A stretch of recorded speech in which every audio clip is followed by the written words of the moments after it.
villains are always fun to play because they chew the scenery and they have grand schemes that they want to do. So I mean, playing a villain would be great. If I had a chance to play any villain in the Power Rangers universe, I'll just twist that around a little bit and say this. It would be very interesting to see what would happen if Zordon himself became a villain. I mean, can you imagine what kind of effect that would have on the Power Rangers if suddenly the mentor who gave them their powers and who's been so benevolent to them all through the season suddenly turned around to be like the big bad? I mean, the emotional impact of that on the Rangers would be, devastating. How would they deal that? Zordon would be able to, disable all the Zords. They would take all their weapons away. I mean, it'd be very tough for them to deal with. That would definitely probably be the empire. That's awesome. My main question, and I've been thinking about this a lot, is number one, when you were given the part of Zordon, you made Zordon who is by contributing what you felt that character was. So my point is how does it feel to have started a legacy that has been passed through the years by creating you as a character? Well, again, I have to give credit to the writers because a lot of the writers set the tone for what the character said. A lot of it rests on my shoulders for the first season about how he said it, the inflection and stuff like that. But I think right from the beginning, the character was always envisioned as this sort of benevolent, hands-off. I'm going to give you the ability to take care of these problems, but it's up to you to actually solve the problem, which I think is a great message for all of the kids that watch the show. It's like, well, now that you've been given this power, it's how you use it, and to be very careful about that, to be very mindful of. You can do good in the world if you choose to do good in the world, and I think that's what Zordon was all about. It's all about it's your choice to do what you need to do. So I think that answers your question. How does it feel as far as like the legacy? It's something I'm very proud of, actually, and it's very humbling. It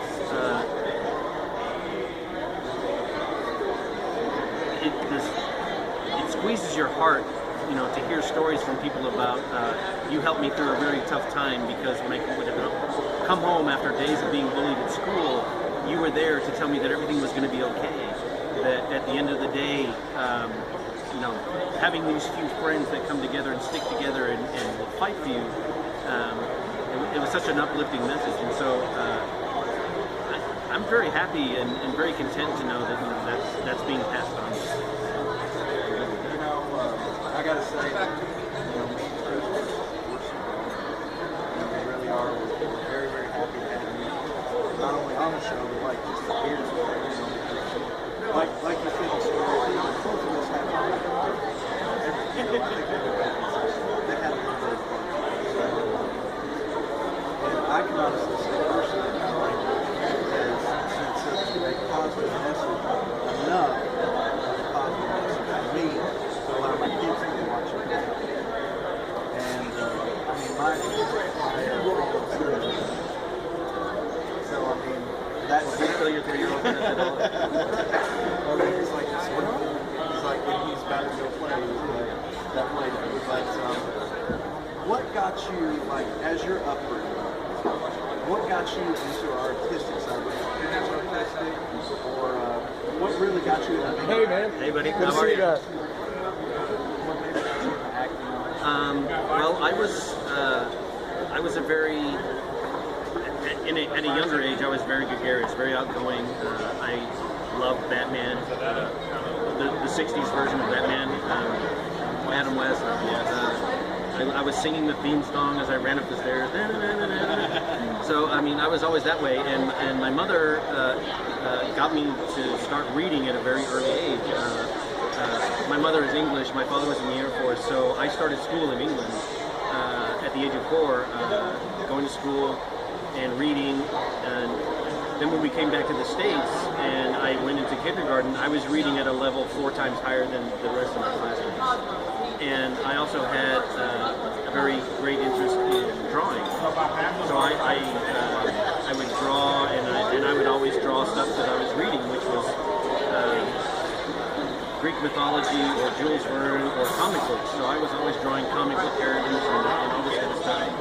And at about the same time, I would force my parents to sit in the carport and put on these plays where I would act out the comic books that I was reading. I was like, okay, this is, and at this point in the comic book, Spider-Man punches, and mom and dad were like, it's fantastic. And about 7th or 8th grade, I got a chance to take drama classes, and we were going to do You're a Good Man, Charlie Brown. And for some reason or other, there was a mix-up in scheduling for the school, and so they switched it. So we were going to do drama in the fall and choir in the spring. Well, it got switched, and I was like, I dodged that bullet. So I stepped away from it for a while. But when I got back into high school, that's when I was playing football, and something inside of me was like, you know what? I was also taking French classes in high school, and they had a talent show. And as part of the French club, we put on this skit that was based on all these acts that we liked from Saturday Night Live. And my friend Ron and I did the Best Drunk Brothers, Steve Martin. We're too wild and crazy. So, we had the outfits, we had the plaid pants, and when it came our turn to do the skit, the curtain opened, and you hear the murmur of the crowd. And we stepped out, and we were doing this thing, and it just erupted into this giant roar and applause. And something in my mind said, you know what?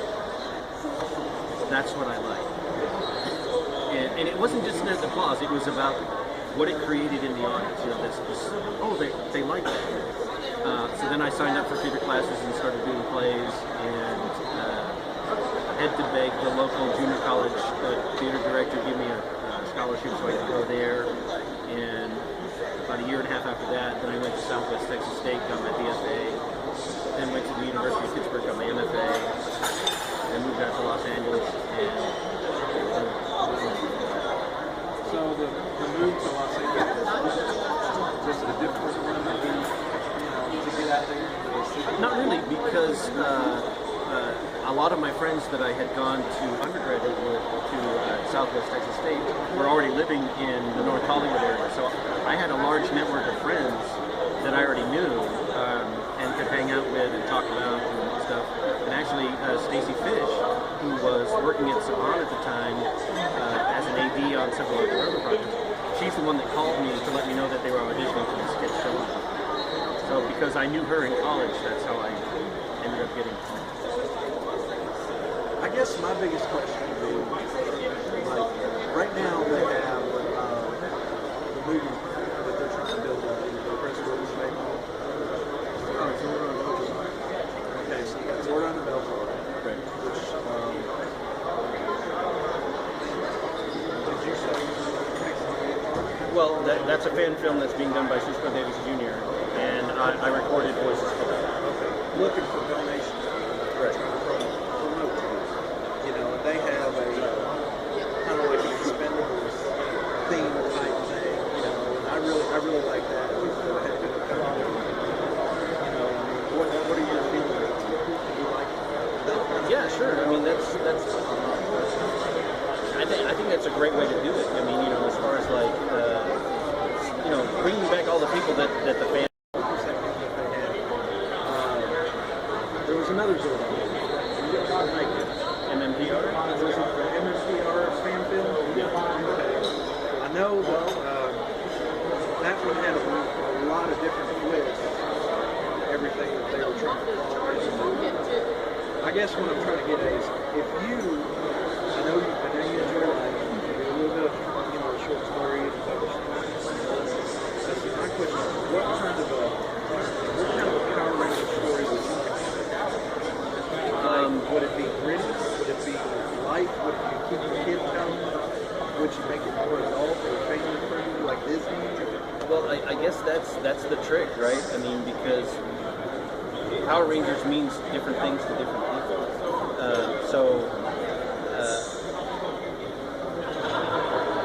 For the people that watched it as children and then grew up with it and who still watch it now, it means something different than the people that might discover it today and are laughing at how corny and cheesy it was. Whereas the people that grew up with it are like, it holds a very special place for them simply because it is cheesy, it is corny. So if you want to make a Power Rangers movie, you have to include those really kind of odd and cheesy things, and the funny moments and kind of the over top things. But because if you tried to do it like Pacific Rim or something like that, the reality of it kind of it doesn't. I don't know. I mean, if I was going to do a Power Rangers thing, I would probably do something similar to what Mike was doing. Try to bring back all the people that the fans want to see.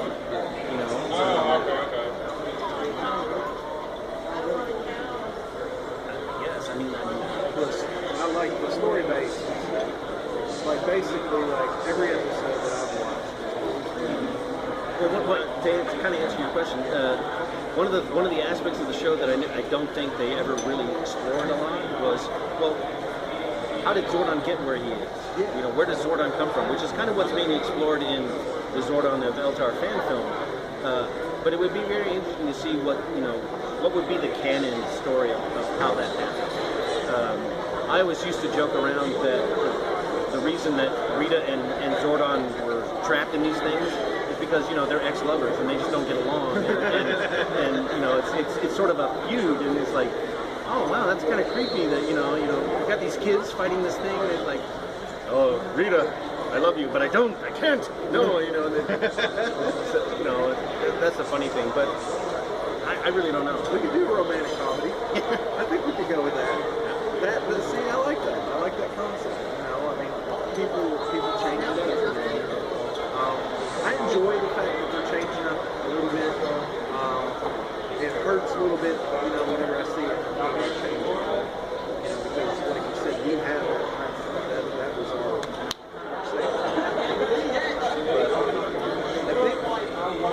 I just have to say that they have great. They have every you making the run and the writers and everything that you've done.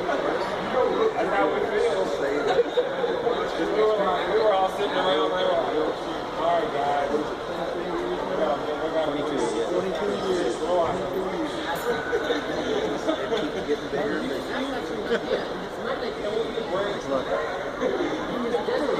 Well, thank you guys. That's all we have for today. I want you to like and comment.